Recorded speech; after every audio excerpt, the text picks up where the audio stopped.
네. 제가 오늘 청문회를 하면서 깜짝 놀라고 있습니다. 정말로 이게 지금 주로 이 문제 제기되는 게 2007년 당시 노무현 대통령이 총리로 지명해서 청문회 할 때 그 이전의 의혹들을 지금 제기하고 계신데 저는 좀 당황스럽습니다. 왜냐하면은 그럼 30년, 40년 자료들이 왜 지금 이렇게 나오고 있나? 아니 흑석동 자료는 그렇게 구체적인 자료를 어떻게 이렇게 파가시나? 난 상당히 참 당혹스럽습니다. 그렇다면은 2007년에 검증할 때 노무현 정부는 국무총리 후보자의 이 문제에 대해서 알고 있으면서 그냥 넘어간 것이지. 그렇게 엄단한 문제면은 총리 후보자로 그때 지명하지 말았어야죠. 지금 이야기가 전부 2007년에 1975년에 공무원 인간해가지고 뭘 했지. 그 당시 다 알고 있던 내용이지 않습니까? 1988년 이럴 때 그 노무현 대통령 시절에 부동산 가격이 뛰어가지고 얼마나 공직자의 부동산 투기에 대해서 엄단했습니까? 근데 그걸 지금 뒤늦게 2007년 청문회 때 다 그게 해소되고 민주당으로서도 노무현 정부로서도 충분히 이해할 만하다라고 생각해서 총리 후보로 했고 우리도 그때 비판했지만 다 납득했던 거 아닙니까? 근데 그 노무현 정부에서 임명되어서 한미 FTA랑 큰 틀을 놓고 통상 외교 분야에서 지금 일획을 그으신 분을 이 어려운 시기에 다시 총리 후보자로 모시자고 하니까 2007년 이전에 그 자료들이 어디에 다 있었는지 그게 어디 뭐 노무현 대통령 그 캐비넷에 있었습니까? 어떻게 2007년, 1997년이니 뭐 70년, 80년 그런 자료들이 그렇게 나옵니까? 지금 등기부가 말소됐다는데. 너무 당혹스럽습니다, 저는. 자, 우리가 같은 시각을 어떻게 보느냐에 큰 차이가 있습니다. 제가 하나 예를 들어 볼게요. 이게 우리 어느 의원님께서 주미대사관 시절에 이게 골프장 이야기입니다. 우리 주미대사 시절에 주미대사관에서 미국의 화학 골프장 회원권을 가졌다. 이 잘못됐대. 이거요. 노무현 대통령 시절을 주민들 다 가졌습니다. 자, 미국의 문화는 우리는 많이 다릅니다. 여기 누구냐? 이 골프장입니다. 로버트 RTJ라고 유명한 바비 존스라는 사람의 그 이름을 딴 그 골프장입니다. 이 골프장이. 이 골프장은 누구냐? 여기 미국 대통령 컵이 열리는 골프장입니다. 여기는 미국의 상하원 의원, 미국 대통령. 여기 보십시오. 이 두 대통령, 아버지 부시하고 저 클린턴이 나란히 간 저 골프장입니다. 그리고 또 다음 화면 보십시오. 오바마가 저 버지니아 골프장, 저게 RTJ 우리 대사관.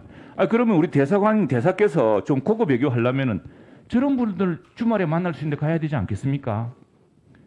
미국 대통령 만나려면 골프장에서 하이, 그래가지고 하이 뭐 이렇게 밥 사면서 이렇게 만나면서 이렇게 이야기되는 거 아닙니까? 더구나 하버드 박사 출신이니까 백악관에 아는 사람도 많은데 이렇게 해야 국익을 열 수 있고 근데 이런 걸 가지고서 무슨 외화를 낭비했다, 국고를 낭비했다 이렇게 비판하시는 시각하고 이제 이걸 한번 바꿔보죠. 하나 예시입니다. 예시. 자, 그래서 이제 총리 하시면서 했던 걸 가지고 썼다, 로펌 가서 뭐 했다는 것도 바꿔보시면은 지금 우리나라가 이제 거대 통상국가가 되어서 대응해야 될 게 굉장히 많습니다. 많고 아까 론스타 이야기하셨는데 역지사지하면 론스타 같은 사례를 우리가 외국 투자에서도 그 나라 정부에서 갑자기 정부가 바뀌어가지고 그 투자했던 거 그때 협약했던 거 무효야 하면은 우리는 돈을 수십억 달러를 쓰고 해서 못할 일이 생길 수 있지 않습니까?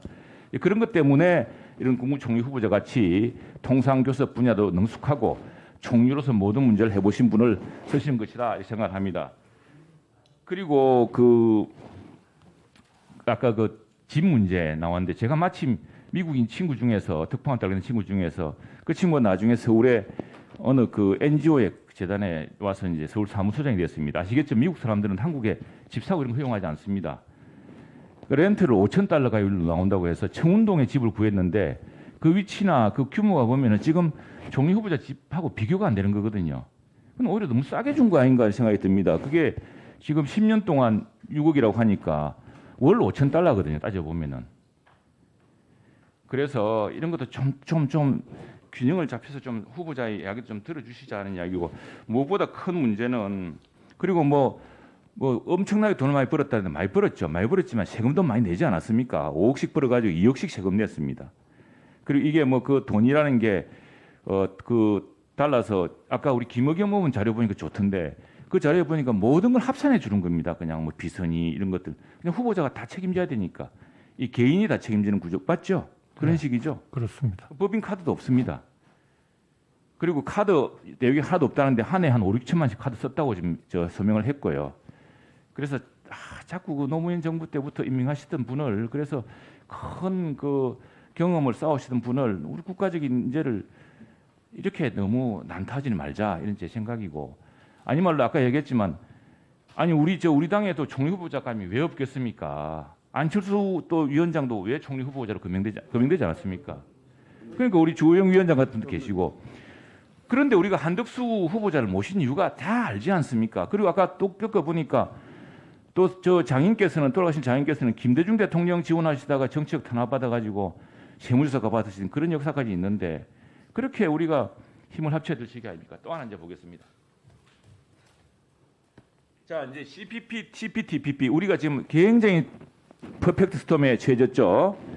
이런 극한 상황에서 벗어나는 방법은 우리 노무현 대통령의 위대한 결단처럼 무역의 영토를 넓히는 것이겠죠. 그런데 이게 우리 선택의 문제가 아닙니다. 지금 CPTPP는 우리나라만 빼고 싹 다 들어가고 있습니다. 지금 그렇죠. 예, 11개 국가가 그렇습니다. 이게 잘못하면 이제 우리는 그동안 무역 대국이라고 했는데 무역으로 고립국이 될 판이죠. 일본이 지금 우리를 앞서려고 하고 있습니다. 그렇습니다. 그래서 노무현 대통령이 이루신 위대한 무역 대국의 그런 무역 영토를 넓혀 나왔던 것이 지금 갑자기 좁혀지게 고립되게 생겼습니다. 이런 상황 때문에 지난 5년 동안 소수방관하고 있던 문재인 대통령께서도 결심하셨는지 지금 CPP 가입 신청을 했습니다. 그런데 지금 농민들하고 지금 큰 걱정 아닙니까? 근데 이걸 풀려고 하면은 국제 통상에 대한 식견, 지식, 전략이 있어야겠죠. 협상도 해야 될 테고. 그렇습니다. 예, 그걸 총리 후보자가 하실 수 있겠죠. 저한테 그런 일이 맡겨진다면 하여튼 최선을 다해서 이뤄내겠습니다. 그렇습니다. 이게 우리 노무현 대통령 때는 선택이고 전략이었지만 이제는 잘못하면은 우리만 고립되는 심각한 상황. 예, 최형도 의원님 수고하셨습니다. 다음은 서울 은평구 을 출신의 강병원 의원님 질의해 주십시오.